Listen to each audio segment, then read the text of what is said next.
फ़ायदा उठाया जाए जो हम लोग को मिलता है एयरलाइन टिकट्स पे, जो हमको बेनिफिट मिलता है उसका हम फ़ायदा भी उठा सकें।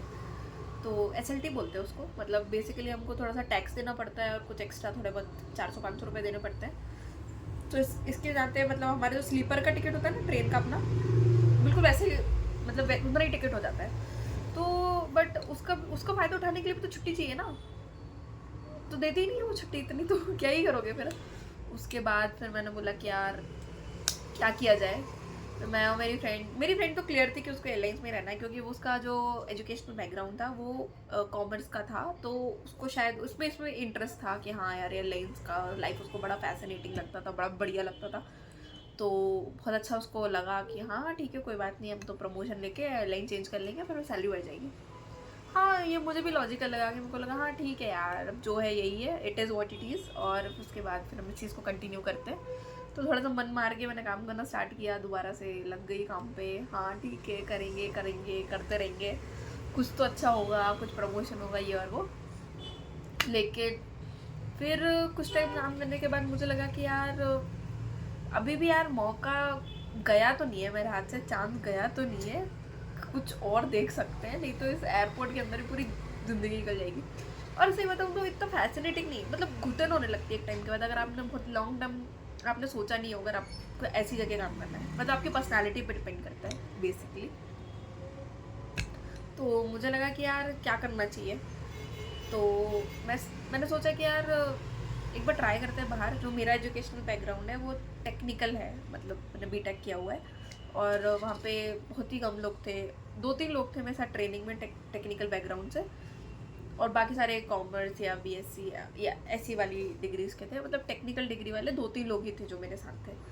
तो मैंने उनसे बात की कि भाई अपन क्या कर रहे हैं भाई ये सब अपना तो अलग ही सिस्टम है ना। तो उनके साथ कुछ दिक्कत ये हुई थी कि प्लेसमेंट को लेके कुछ उनका प्रॉब्लम हो गया था। उसमें फिर उनको ये था कि वो खाली नहीं बैठ सकते थे, तो वो चीज़ लॉजिकल भी थी कि यार खाली बैठने से अच्छा है कि कुछ काम तो करो। फिर हम लोगों ने ये सोचा कि यार क्या किया जाए, मतलब वो तो फिर भी कंटिन्यू कर रहे थे पर मेरा दिमाग पूरी तरह से हट चुका था। मेरे को लग रहा था कि यार अब जाना है यहाँ से, क्योंकि ज़िंदगी में यहाँ एयरपोर्ट में नहीं बिता सकती, ये मुझे मोनोटोनस लाइफ बिल्कुल नहीं पसंद। और इसमें मेरी डिग्री का वो यूज़ ही नहीं है, पहली बात जो है सब मतलब पूरी खारिज है पूरी डिग्री, जो भी आपने पढ़ाई लिखाई की है। यहाँ का काम ही बिल्कुल अलग है, मतलब उसका पढ़ाई लिखाई से आपकी कोई लेना देना नहीं है, कोई भी लेना देना नहीं है, वो आपको ट्रेनिंग में सिखाएंगे जो करना है। तो मैंने बोला यार इतना 4 साल मेहनत की है, उसके बाद फिर हमको यही करना पड़ रहा है, जो कि इतनी मेहनत करने के बाद फिर बहुत ही वो चीज़ अजीब लगी, मतलब बहुत गंदा फील हुआ अंदर से कि यार क्या किया जाए। दूसरी बात तो ये भी थी कि मतलब ये बात तो मैंने सोच रही थी, और दूसरी बात ये थी कि बहुत तैयार होके उनको एकदम फर्स्ट क्लास आपको आना चाहिए, आपको आपके बाल आपके चेहरा सब, आपका मेकअप नेल वेल सब एकदम टिप टॉप होना चाहिए, चाहे आपकी 2 बजे की शिफ्ट हो, 3 बजे की शिफ्ट हो, रात की 4 बजे की हो, कभी की भी हो, आपको बन के आना। और वो आपको ग्रूमिंग चेक वगैरह होता था। तो मुझे इस बात से भी प्रॉब्लम होती थी कि यार ये रोज़ रोज़ तैयार होना तो मेरे से नहीं बनता यार, ये रोज़ तो मैं नहीं इतनी तैयार हो सकती, मेकअप वेकअप तो मैं नहीं लगा सकती इतना रोज़ रोज़। उसके बाद मुझे लगा कि यार ये सब तो बहुत ज़्यादा अजीब है, इतना तो नहीं हो पाएगा मुझसे, इतना सजना संवरना रोज़ रोज़ मेकअप, ये शेड वो शेड, और हर कुछ मेकअप भी नहीं कर सकते आप, मतलब आपको वही मेकअप करना पड़ेगा जो उनके पास बुकलेट होती है, उनके सिस्टम के अकॉर्डिंग ही आपको मेकअप करना है। तो मैंने बोला यार इतना नहीं हो पाएगा मुझसे बहुत ज़्यादा हो रहा है ये तो मेकअप वेकअप।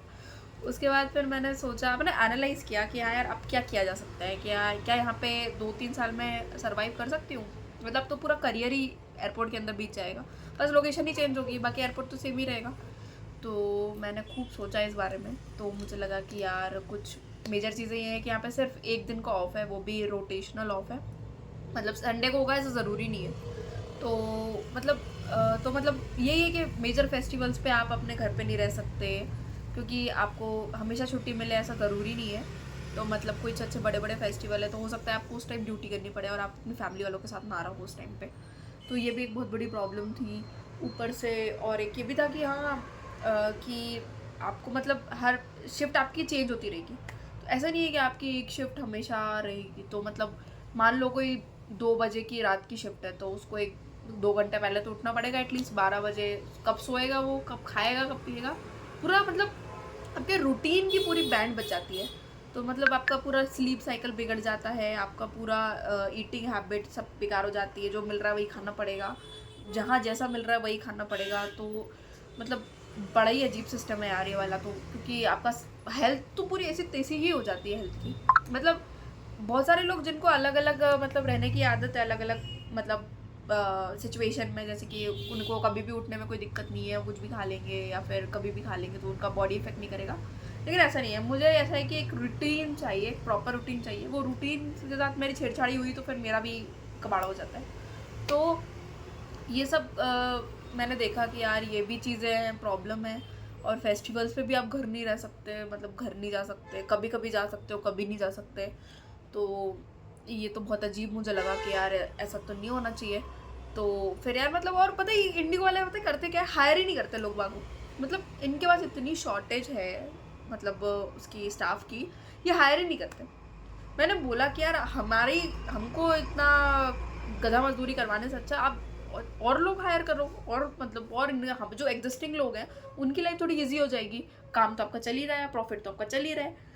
तो नहीं, लेकिन उनका तो ये है कि हाँ भैया जो है उनसे उनकी घिसो जितना घिस सकते हो, उनको इतना वो कर दो कि बस खाम मतलब ऐसा। मतलब बहुत ज़्यादा एग्जॉस्टिंग लगता था यार कभी कभी तो। मेरी एक बार मुझे याद है कि शिफ्ट ही 4 बजे मतलब मेरा शिफ्ट स्टार्ट हो जाना था। तो सुबह सुबह बहुत भीड़ आती थी, सुबह सुबह 4 बजे की मतलब बहुत सारे लोगों की फ़्लाइट होती थी, काफ़ी भीड़ होती थी। और आपको बोर्डिंग मतलब स्टार्ट होने के पहले पहले आपको सब ख़त्म करना है, सारे पैसेंजर्स का चेक इन करना है। और कोई चिल्ला रहा है, कोई कुछ कर रहा है, आपको मतलब सब झेलना है। सुबह सुबह आपका दिमाग एकदम सुन्न हो रहा है ये सब चीज़ें झेल झेल के मतलब आपको इतनी इतनी चटकी दिखानी है, इतना क्विक होना है उस टाइम पे। तो क्योंकि सुबह सुबह बहुत ज़्यादा भीड़ होती है, तो आपकी रिस्पॉन्सिबिलिटी है कि आपको क्या बोलते हैं वो करना है। आपका लगेज उनका देखना है कि ओवरवेट तो नहीं है, तो फिर उसका अलग प्रोसेस है। फिर मतलब सब कुछ बहुत ज़्यादा क्योस में रहता था सुबह सुबह। तो मतलब वो मेरे को तो ठीक लगता था, मतलब इतना बुरा नहीं था। बट यार ये हमेशा नहीं कर सकती मैं ये सब। ये 1 साल मैक्स कोई कर ले, मतलब मेरे जैसा इंसान जो अपना करियर इस एयरलाइंस में नहीं देखता इतना खास, क्योंकि बहुत सारी चीज़ें हैं जो मेरे इंटरेस्ट के एकदम ही बाहर है। तो मुझे ये सब पसंद नहीं आता था। तो मैंने बोला कि यार मतलब हमेशा ही करना है, मतलब 5 साल वाला इंसान भी यही कर रहा है जो आप अभी कर रहे हो। तो मतलब अब एक टाइम पे तो पकोगे ना यार चीज़ों से। तो वैसे भी मतलब मुझे ऐसा लगता था कि यार यहाँ की सैलरी वैलरी भी वर्थ इट नहीं। अगर सैलरी अच्छी देते तो एटलीस्ट फिर भी आप सोच सकते हो ना चीज़ों को, थोड़ा फिर भी आप दिमाग लगा सकते हो कि हाँ यार इतना तो एटलीस्ट मुझे मिल ही रहा है। मतलब मैंने नहीं देखा कि बहुत ज़्यादा सैलरी में हाइक इसमें मिलती है इंडिगो में, ग्राउंड स्टाफ में। मेरे को तो नहीं लगता। जिनसे मैंने बात की ना ज़्यादा टाइम उनकी बहुत ही कम, मतलब 50 ज़्यादा ज़्यादा 3 साल के एक्सपीरियंस वाले को। और मे बी मैनेजर्स को शायद ज़्यादा मिलती हो थोड़ी बहुत, 80 या 1 लाख के आसपास, पर वो भी 10-10 साल के बाद जब वो मैनेजर बनते तब। तो फिर व्हाट्स द पॉइंट, इतने 10 साल आप 1 लाख का इंतज़ार करोगे क्या? सो ये सब था, इन सब चीज़ों की वजह से मैंने इंडिगो छोड़ दी। सो मैं अब इंडिगो छोड़ने के बाद next what's my plan and क्या करूँगी मैं, कैसा करूँगी, तो इन सब चीज़ों के ऊपर बनाऊँगी वीडियो, बात करूँगी कि मेरा अब क्या प्लान है। एयरलाइन से अब मैं बाहर हो चुकी हूँ, तो और मेरा नोटिस पीरियड भी ख़त्म हो गया है। हाँ वैसे नोटिस बट छोड़ दिया, मेरे लिए तो नहीं था एविएशन। तो मैं तो कुछ और ही प्लान करूँगी, प्लान है मेरा और वो प्लान चल भी रहा है। उसकी रिगार्डिंग मैं एक वीडियो बनाऊँगी और उसके बारे में बात करूँगी, ठीक है। अभी आज के लिए इतना ही था। Thank you so much everyone for watching the video.